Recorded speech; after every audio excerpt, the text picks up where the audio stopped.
Hello everybody and welcome back to Screen Stars. I'm here today to bring you my review for the 2020 DC animated feature Superman Man of Tomorrow. This was directed by Chris Palmer and it stars Darren Criss as the voice of Superman, Zachary Quinto who voices Lex Luthor, Ike Amandi who voices Martian Manhunter.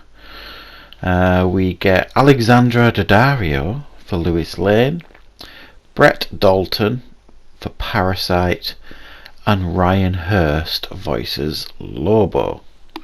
Now, this DC animated feature focuses on, if you like, the early life of Superman. It follows him as a child on the farm, with his adopted parents growing up a little bit, and he's moving to the Daily Planet as a hopeful reporter, and his early career as Superman, and even how he gets his Superman costume and how he learns about his origins from Krypton, etc, etc. And while this film, like I say, it focuses on his origin story to some degree, it's slightly different than some versions you will have seen before, in a sense of the villains that he fights in this. Essentially, the two main villains that he fights is Lobo and Parasite, and obviously Lex Luthor. His arch nemesis is, as usual, his enemy in this film as well.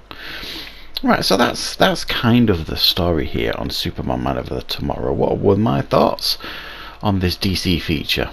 Well, I have watched over the last 2 or 3 years quite a lot of DC animated features. I say this every time I review one, and I think generally speaking the quality of these, I mean they churn out a lot of them, the quality of these can be really good and really entertaining, but also some of them can be a bit of a letdown and a bit of a disappointment. I've not enjoyed every single one I've seen. Some of them I think have been fairly average, certainly.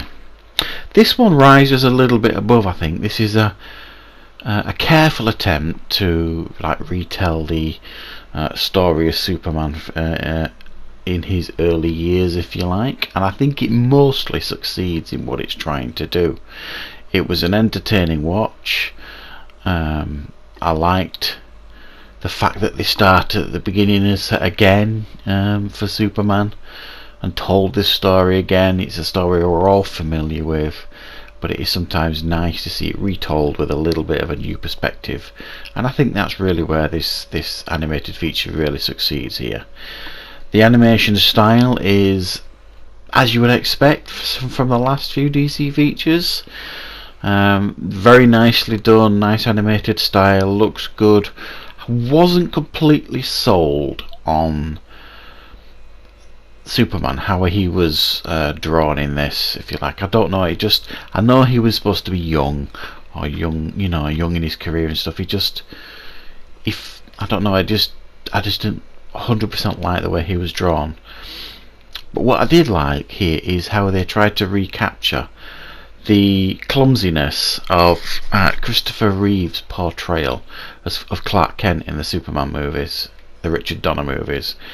They really do try and recapture that to some degree, that persona of Clark Kent. There are a couple of scenes in this film where he's a bit clumsy, he's knocking things over and that kind of stuff, and it felt like they were tipping the hat certainly to the Christopher Reeve performance of Clark Kent, which I thought was really nice. So he gets to try and rebuild or restart a relationship with Lois Lane right from the beginning, which I thought was nice as well. I thought Zachary Quinto voiced Lex Luthor. I mean, he's got quite kind of an unmistakable voice now, that you hear his voice and you immediately think of Spock now, generally speaking, with Zachary Quinto, because he did such an immaculate job with that. But it works as Lex Luthor. I'm used to hearing Clancy Brown, generally speaking, for Lex Luthor, that sort of thing, but I thought Zachary Quinto did a really good job as Lex Luthor's voice. And there were some really good scenes in this. The confrontation between Superman and Lobo was excellent. It was almost like a scene from Man of Steel, you know, when he's fighting Zod and his minions at the end of that film. There's total chaos ensuing. It was a little bit like that, and it went on for a decent amount of time. There were some good ideas thrown in there, and I always think with a animated feature such as this, if you watch it and you think, wow, that'd be good on screen, that'd be good in a live action movie to see that kind of battle, then I think generally speaking they've succeeded in what they're trying to do. There were scenes in this that they would have really struggled to put on a live action film, which made it stand out, and it did make you think that would be really cool to see that.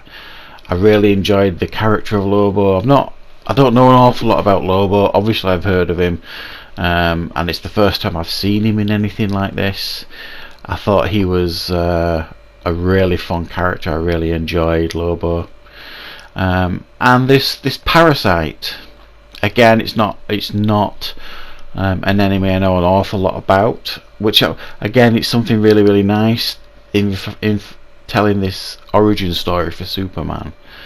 They give certainly me a couple of new characters for us to enjoy, I suppose you could say, and I really enjoyed Lobo, and I enjoyed how Parasite came to be, and the ultimate problem that Superman has in trying to deal with that enemy.